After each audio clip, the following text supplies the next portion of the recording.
Raila Odinga taking an informal oath to be the people's president. The three largest broadcasters stayed off air. Kenyans have no option but to stare at dark screens. It's a serious threat to the freedom of the media at a delicate political situation.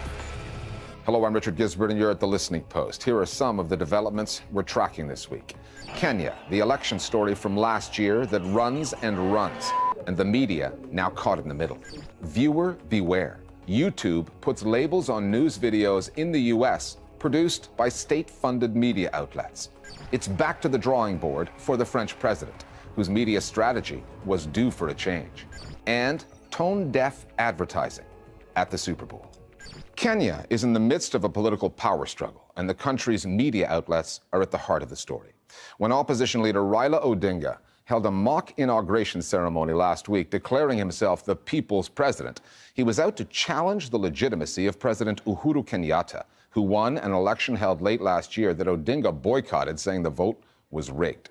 The Kenyatta government wants to put the election story behind it, get on with governing, and deny Odinga the oxygen of publicity. So it ordered the Kenyan media to ignore the alternative inauguration. And when three privately owned TV channels defied those orders and tried to broadcast the event, the authorities pulled the plug on them.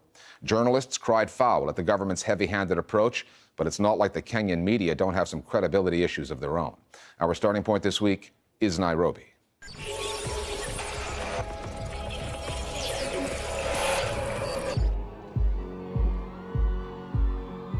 At some point, somebody in the Kenyatta government, presumably the president himself, would have made this calculation. What would be worse? A piece of political theater, televised, devised to put the legitimacy of the government in question? Or denying the media the right to broadcast the ersatz event? Viewers countrywide were thrown into the dark. The signal that sends, the perception it creates. It might have seemed like a good idea in the short term as a show of force, but what it does in the long term is it says we are going to undermine the public's right to information for the sake of securing this short-term power. And that's a real threat to democracy. And I think if they hadn't given it as much attention as they did, it would have just been a footnote in the political history of the country. The first thing is it tells us that the government itself does not feel that it is bound by the Constitution and by our laws. What's really significant here is that our media, from when the Kenyatta government came in, have pretty much behaved like this government can be their friend. They thought that would buy them some protection. And what they're now learning is that all they have done is to embolden the state. Kenya's presidential election should have been settled 5 months ago, August 8, 2017. The incumbent, Uhuru Kenyatta, was declared the winner by 10 points over Raila Odinga. Odinga challenged the result in court, saying the Electoral Commission's computers had been hacked, the results tampered with. The Supreme Court ruled with Odinga, saying that by denying the court access to its IT system, the commission left the judges with no choice. They nullified the election results and ordered another vote for October. The second round played out like a farce. Odinga pulled out, saying the fix was in. A key member of the Electoral Commission fled the country, citing political interference and death threats.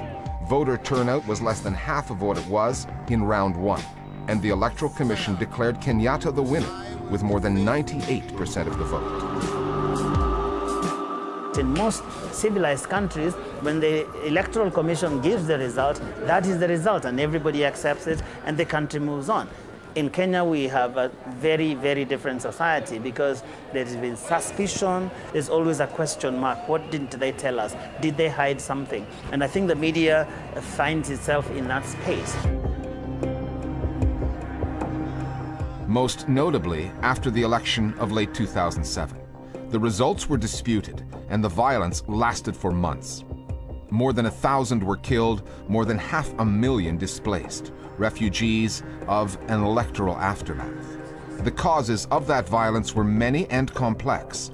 However, the Kenyan media got much of the blame. During the campaign, television stations had aired incendiary political ads in breach of their own regulations. Small local radio stations then incited the post-election violence by broadcasting hate speech. Stung by that criticism, many Kenyan news outlets changed their ways, toned down their content, and started playing it safe. It's absolutely untrue that we are the ones who caused this problem. Post-election violence had a whole set of other causal issues. But that's, to me, is the moment in which the media started to take a step back from directly criticizing the state, the politicians, and giving up this space. I call it the "we want peace" narrative. So between 2007 and 2013, the media was in this space where they were thinking, okay, how do we do the next general election without being blamed? And so the media was then criticized in 2013, and I think rightly so, for having been too careful. That vote in 2013 was the first to elect President Kenyatta. By year's end, his government had passed a new media law, giving itself the power to fine news outlets, a law those outlets opposed and one the US-based Committee to Protect Journalists described as draconian. The Kenyan media might have seen that law coming. Earlier that year, on the 100th day of his presidency, Kenyatta summoned media owners and their executives to a breakfast meeting. The government will allow journalists from media houses be embedded to State House, apart from opening the government to scrutiny by the media. As one of the president's allies in the media puts it, Kenyatta simply spelled out the role he expected journalists to play. So what the president was asking on that occasion is that we should not be adversarial, even as you are the public watchdog, even as you set the agenda should not be adversarial, meaning the media should not make itself as an opposition party. It should play the role of being for the state. That is the message that the president was trying to get out, because the media in Kenya has always played the role of an opposition party. President Uhuru Kenyatta earlier today sought to write a new chapter in government relations with the media. So it's fine, he can call them in, they can have tea, he can articulate what his agenda is, but then the media has to be able to take a step back and critique what the president is saying, and that never happened. At the time that the media was called in, the government was engaged in what it called an anti-terror operation in Garissa, which is to the northeast, where it had rounded up upwards of 500 people. It was just picking up people off the street. They were suspected terrorists, Not a single person in the media took the opportunity during that breakfast to ask about that operation. From this media breakfast with the state, what they did was they escalated the "we want peace" narrative. It's like, well, you're the media, you're not a PR agency. You're the media. Your job is to keep their feet in the fire, to keep them honest. That's the whole concept of a fourth estate, that keeps people honest. And when they decide to go in bed with the executive and become an extension of the executive, if you think about it as a table, it's a table with 3 legs. How is it supposed to stand? This story comes down to questions of legitimacy. The Kenyatta government had its legitimacy challenged by Raila Odinga in the most public of ways. The media tried to broadcast that ceremony, perhaps hoping to regain the legitimacy they squandered last year, falling short as election watchdogs and going soft on the Kenyatta government.